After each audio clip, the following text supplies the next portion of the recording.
been too long since we've had Mario back with us, but he's been putting a studio together up there in his in one of his locations, and so I'm glad to see the studio set up. And Mario, come on in, yes, because sir. We've got so much business with God going on. The most exciting thing, I get involved with some exciting things, but what I'm seeing God do right here fills me with a kind of a dread anticipation that is filled with joy at the same time. But the dread is, I really believe this is an answer to the prayers that I've been praying for decades, that I would be able to get behind something. Little did I know that I'd be involved with it this closely, but something that could actually work and change the course of a failing war that we're having with the powers of darkness over the destiny of America. Once January 6th, I could see then Biden comes in, then the economy goes down in Afghanistan, and then Ukraine. I'm seeing what's happening.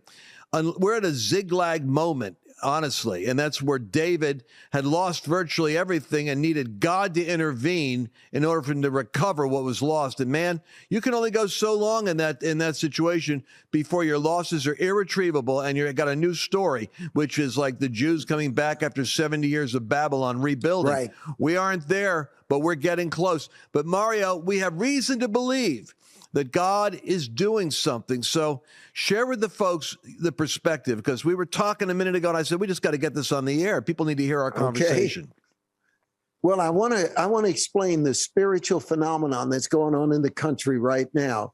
And I want to use two groups: the Christian in the church, the political conservative in the marketplace, how they're coming together in a strange way. It's different than what we thought. The people who are politically involved, who are conservatives, politicians, who don't necessarily feel like they have a deep spiritual experience of any kind. They love America. Here's what's happening to them. The evil of the left has become so pronounced. Let's take the most evil example. Your child could be taken away from you now in the state of Washington if you forbid them to go through gender transformation procedures. So that's suddenly showing the left for what it really is, something that's demonic. So the conservatives are becoming spiritual. They're praying because they're looking at it and they're going, this is beyond an ideology now. This is beyond just policy. This is something evil and malignant that's going on. And I'm dreading it and I'm going through it. Meanwhile, in the church, there's something interesting. And that is that the idea that you shouldn't be involved in politics, the veneer that you shouldn't be involved in politics is collapsing, because they're seeing the evil too. So the awareness of evil among conservatives that aren't necessarily churchgoers is that there is something evil afoot, and I need to know God. Meanwhile, in the church, we are disunified because some say we shouldn't be commenting on politics. But now the gratuitous nature of the political is so evident that pastors realize they cannot be silent about it anymore. It's too gratuitous. And the reason I mentioned zigzag is because I looked at King David, who lost everything. And he's on a journey to try to retrieve his family, but he's helpless to do it because he has no idea where the Amalekites have gone. So just on automatic pilot, he says to his men who have rocks in their hand to kill him, get on your horses, we're going to charge. Knowing full well he had nowhere to go except one thing. He'd gotten a promise from God that he should pursue him. So he heads off in what he thinks is the best direction. He has nothing to go on, and he sees an Egyptian. The Egyptian is dying. The Egyptian is a slave left by this raiding party of Amalekites. And David sees him, and he brings healing and oil and feeds him. Then he asks him the question, can you take me down to this company of raiders?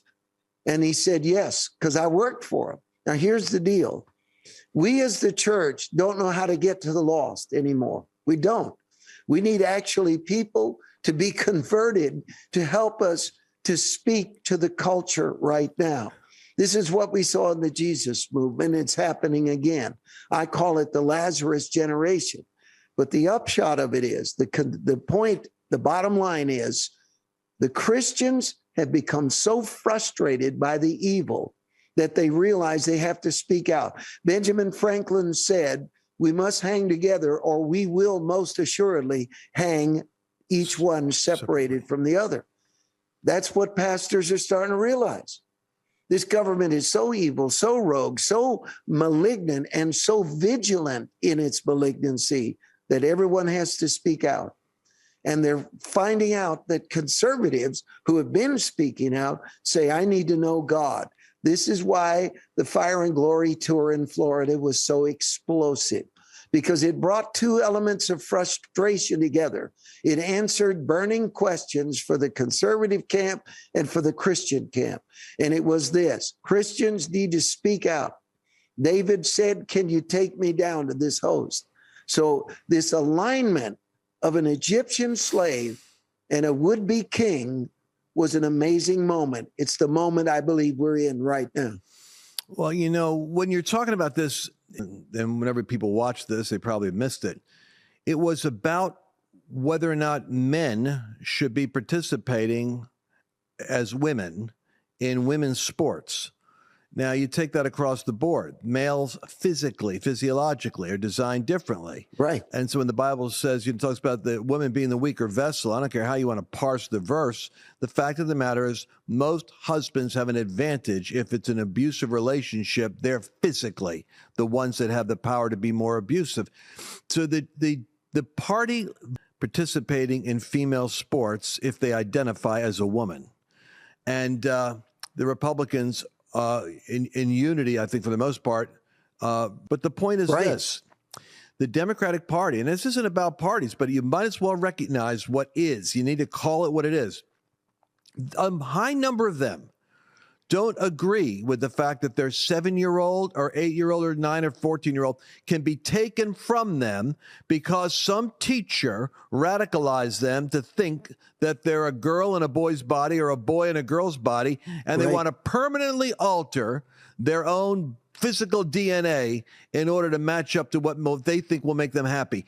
I guarantee that the rational 250 or so, 240 or 260 Democrat congressional folks, men and women, aren't going to be on the debate stage saying, I'm all for that. But they are because of power. So here you have a moral evil of a really compounded sort. I have more compassion for the transgender activists that is screaming in rage because they believe that the 50, 60, or 70% suicide rate is because people don't embrace us, not realizing it's because of the psychological torture of thinking you're in the wrong body. But it's what's worse is the politician is using that sickness and that torment as a vehicle for the acquisition of privilege and power and prosperity. They know that if they can get if that subject will get, they'll go ahead and steal your children and castrate your boys and girls because it gives them power. And that's an evil of an even more diabolic source. So when I'm looking at the evil continuum, the transgender thing is shocking, but the political thing is I believe where we're going to have to actually take the battle.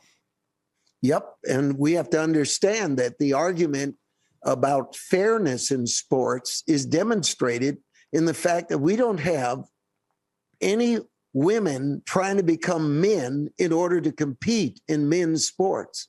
Nobody's doing that. And that proves to us that they know the physiological advantage, and that, you know, you can call it anything you want, but a man competing in women's sport has an unfair advantage, and they know that themselves, as I just said, because there are no women transitioning to become men in order to compete in men's sports. So what we have here is the reason why the Fire and Glory, I believe, is a unique alchemy, because you have never departed from this, and this is what I love about you. For you, it's souls, it's the gospel, it's signs and wonders. That's right. I mean, you're almost to the point of I value the fact that it's all about souls, because for me, the soul winning is an important aspect, but my programming and my burden is, man, if we have a harvest like in Guatemala, where 51% of the people are Christians, but the Christians never do anything, you can have a Marxist takeover of your government. You can make your life miserable. You can live a permanent serfdom if you're not careful. I'm looking at this and saying the harvest of souls plus the equipping of those souls. So in the parking lot in Ocala, I ran into two young men, equally unsolicited, approached me as I went to my car. And I think God sent them, Mario, to put this in my ear. Right. And they said to me, one of them said, Mr. Wall, can I say something? I go, yeah. I got to tell you, when I first came here, I was really turned off because I came here. I mean, I'm expecting, to hear about, Jesus and healing and signs and wonders. And you're talking about right away today, like socialism and what's going on in the political arena and what's going on in the nation. But I have to tell you, after I listened, it started to make a lot of sense. And then when we went into the evening meetings with the power of God, by the next day, I realized I went from a one-lane highway to a 4-lane highway. I've got a much bigger calling on my life than I thought I had, and I've got more permission to fulfill God's call than I had when I got here, because I was working myself down to just being a signs and wonder missionary. Now I realize I've got a whole canvas to paint on. Two people came up to me and gave me the same statement. I wasn't so sure about talking about politics, socialism, what's going on. But then once I heard it, I said, man, nobody taught me these things. How come I never heard it before? Because the whole world belongs to Jesus, not just the narrow sliver of the guy coming out from the gutter. It's all the way to the people kill themselves, I found out, Mario, that are bankers. Never forget one time I was at Annabelle's family's house for a cocktail party, as her parents and my parents would call them. And there was a wealthy banker there, and I was a young Christian, and I was feeling really urgent about making sure that he had his life successfully in the hands of Jesus. And I felt like, well, he's a banker. My gosh, he's friends with my parents and her parents. And I talked myself out of cornering him to see if he was ready to meet Jesus. And within 48 hours, he went to the Marriott Hotel and committed suicide.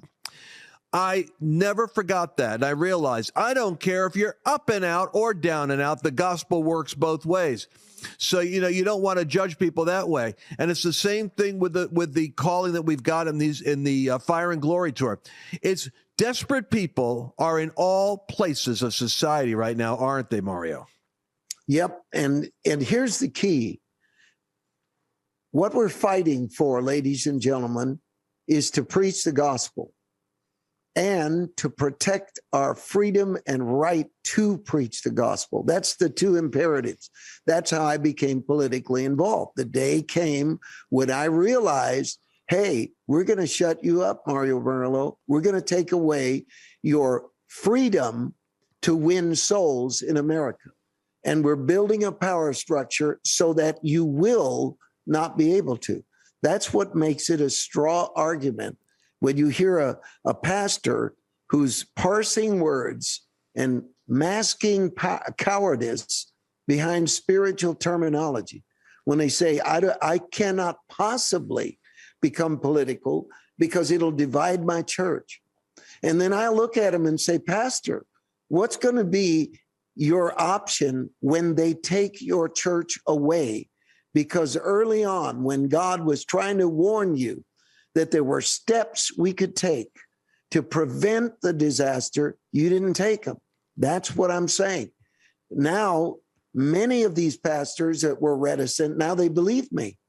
They were their churches, since they were locked down, since they were forced and surveilled, some of them broken into by the FBI. Now we understand the true nature of what's going on. And suddenly men and women of God realize we have got to be in the forefront. And that's why Fire and Glory has worked so well, because it's God's will for us to be enlightened and empowered. This is what the sons and daughters of Issachar, their weapon was. They understood the times and what Israel should do. And that's what's not going to happen. If we over-spiritualize our current national crisis, if we over spiritualize it, or we say blindly, it's all in God's hands and we have no part in it, then we're going to violate all of the scriptures, which show us that civic duty, the anointing, all of this influence is critical and key right now. And we can't miss our opportunity. Resist the devil and he will flee from you. It isn't just resist the devil in your church or in your thought life. You've got to resist the devil in slavery. You've got to resist the devil in pedophilia. You've got to resist the devil in the legalization of drugs. You know, when I think about this, men in women's sports, men that think they're women in women's prisons, getting women pregnant, if they're willing to take children away from parents because the child at the age of 7 ought to be able to know what they want to do, can't drive a car, can't own a gun, their genitals. If you can have rational arguments from legislators in California this week, men and 14-year-old boys, because they no longer want to be prosecuted for going after 14-year-olds, they probably would come against you for preaching against it as well. I would think that the moment is coming very quickly, as in Canada, where certain parts of the Bible are labeled as hate speech for saying what you say. And so you can't preach that. You can't preach this. You can't preach that. And it's not too far before you see your clergy locked up and in prison, your churches shut down. And I do believe that's the plan. And I think that enough people, like you're saying, conservatives that don't go to church are the sweet spot we're looking for in the Fire and Glory tour. Got to tell you, we don't want this to be like Asbury. You know who went to Asbury? Every revival junkie on planet Earth. They were making trips out of Korea. That's why they crashed the website, so to speak. It was all my age group that longs for a revival showing up and cramming into a Gen Z awakening. But the reality is this thing is a lot different than that. This is a tsunami that is bigger than your traditional revival. It's going to whack and hit and shake every aspect of society. And Mario, it's going to be coming to a theater near Colorado Springs, July 16th through 19th. You want to go to fireandglorytour.com. You want to register to get there right now. This tent that's there is a glory tent. It's a signs and wonders tent. It's like going to an A.A. Allen moment. It's going back in history. If you have a nostalgia for the great tent meetings, Mario Murillo delivers the secret sauce. I've been there. I love it. It's 4 stories high, people. This is going to be like a towering sign. And there's I'm telling you already, even the negative, sorry to say it, secular press is already shocked and worried about what's coming in, because the devil knows faster sometimes than the Christians do what's coming at him. But Colorado will never be the same. That seats 5,211 people, July 16th through 19th. You want to register because this thing is going to fill up fast, and it's going to be. And I expect that this event is even going to build off the last one, and the last one was an experimental prototype. Right. We had 4,500 people on the Sunday night at Fire and Glory at the World Equestrian Center. And when we get to Colorado Springs, we already have hundreds of volunteers already signed up 2.5 months ahead of time. So it is time for you to register to be at Fire and Glory Tour. Now, this is everything we've talked about in this show is combining 2 elements. We're talking about conservatives. We're talking about church and the nitro and glycerin of all of this coming together. Well, this, for the first time, is blending the Fire and Glory tour like we saw in Fort Myers and then again in Ocala at the World Equestrian Center, and Living Proof, our regular crusade, where we're going to be advertising, and in the evening services, we're going to pray for people with cancer to be healed. We're going to pray for people that are paralyzed to get up and walk. We're going to believe for blind eyes to open and the miracles of the Bible to be seen in the tent. Why? Because we're beyond words. The arguments, the lies, the perversion, the constant manipulation, and the censorship, and the artificial intelligence that we're facing, all of the things that are going on, are not going to be answered by the way we've been doing it before. We need a Book of Acts intervention. So imagine that in one session under the tent, you're going to be instructed on understanding the times and what you should do and how it is not futile, that America can be turned around. You're going to be armed. Then at night, the fire and the glory will fall on you, and people that you love can be saved and healed. I can't imagine a more explosive event. And for us to inaugurate our new tent in this way, in this fashion, it leaves me speechless, because it is going to be so historic what God does on July 16th through the 19th in Colorado Springs. You know, in the daytime experience, though, we're still working on this, because this is the fun part. We're in the laboratory with Jesus putting this together, and Yes. in the mornings, the afternoon, we just had the meeting got taken over, kind of accidentally, by the hunger of people to be filled with the power of the Holy Spirit. We have 700 or 800 people come forward. We had to pull Stephen Strang, Floyd Brown. I had to pull business people out of the audience and say, Right. all oars to the water, into the water. I can't pray for all these people. We had them going up and down. They said they have not seen something like that since like the charismatic movement and the Jesus movement, because the power of God is wanting to fall on, and as I would believe is a confirmation of what the Lord is capable of doing and what the Lord wants Amen. to do. And it's going to be happening there. I'm so excited. Once again, fireandglorytour.com. You go there now. You want to register for this. By the way, there's going to be a brunch. If this might be watching this after the fact, but on May 20th, Saturday, 11 a.m., you contact your friends. If you know business leaders, if you know legislators, if you know pastors, you need to get them to Church for All Nations. May 20th, 11 a.m., we're going to have a special leadership impartation brunch. That's right. It's dynamic, and they're coming in from all over too, Mario. I like this is for Colorado, but it's interesting the people that are going to come from all over the place to get in on the event, because they can sense something alive is happening. You know, we had a meeting in Colorado Springs on Sunday night, the 16th of April, at Radiant Church, and I'm telling you, for the first time, I didn't know how to explain what had happened. We had 1,553 people show up to a church that only had 750 seats. And supernaturally, they all got in the building. I can't explain it.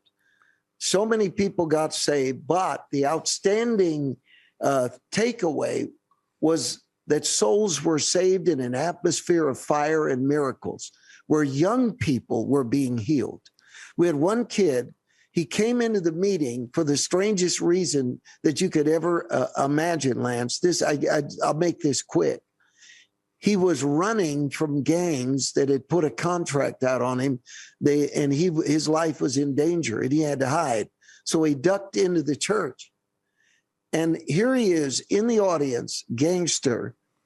And I point to his section and I say, there's a young man that has a damaged left knee, specific as it could be, left knee. And at first, nobody responded. And suddenly his hand went up like a submarine periscope, real slowly.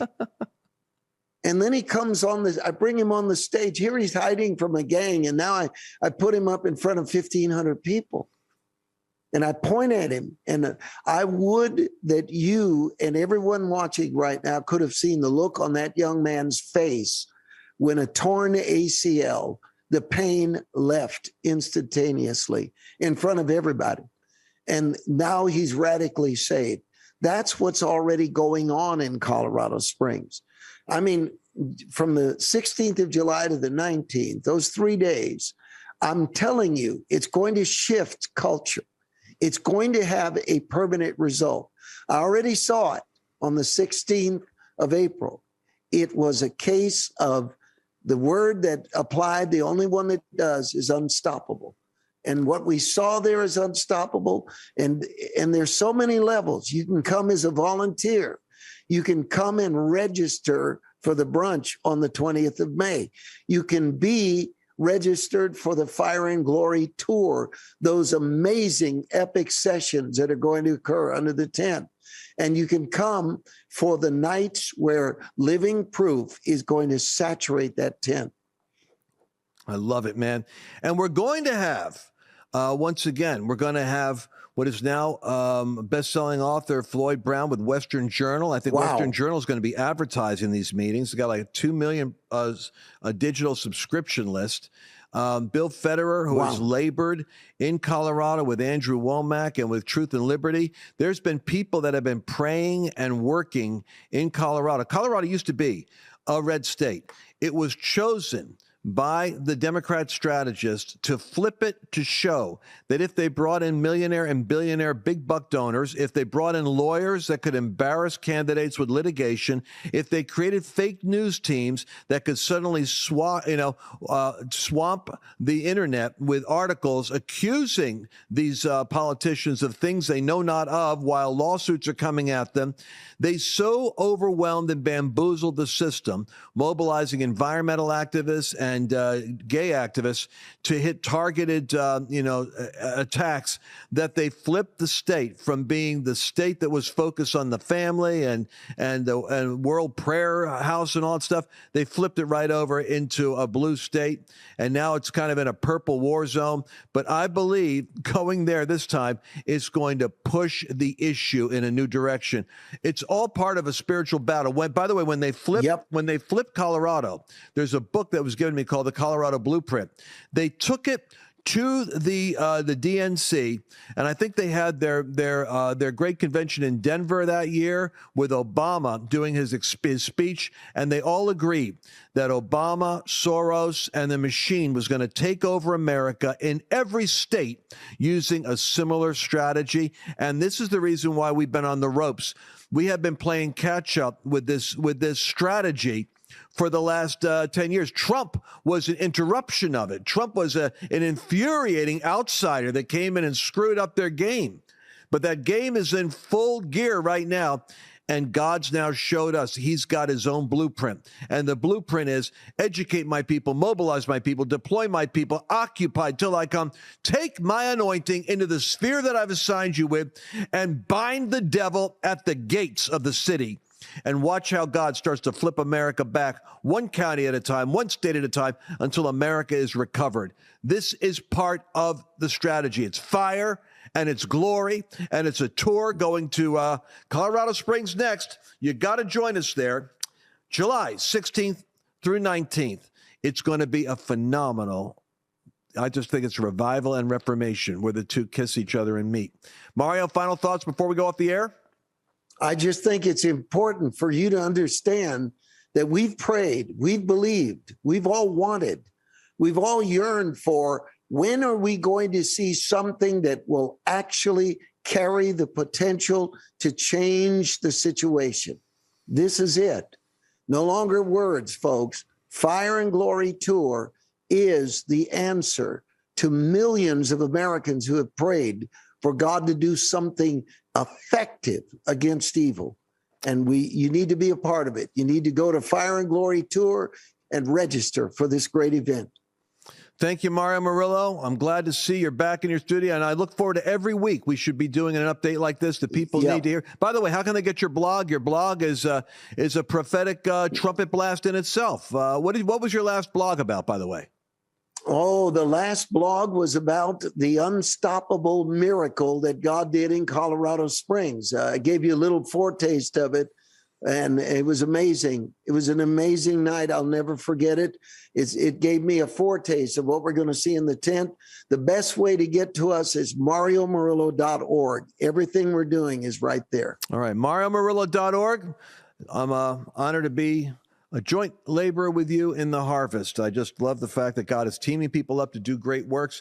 And I want to thank all of you that are watching and praying. You make a difference in your watching and your praying. And by the way, you never hear me asking, I hardly ever talk about giving and asking for funds. I'm unashamed in taking up the offering for this one, because this is one where we're full tilt out of our own every resource we've got is going to saving America, because this is the battle of the bulge for America right now. We're like the we're like Easy Company. We're landing in this place, going to work, but we need your prayers and we need your support. And I believe they can go to Fire and Glory. Can they donate there? Did we set it up for that? Yes. Yes, right. we did. All right. Well, let's go there, folks, and support this noble effort. And Mario, we're going to have you back again on a frequent basis. So thank you once again. God bless you all. We'll see you again tomorrow. Bye-bye.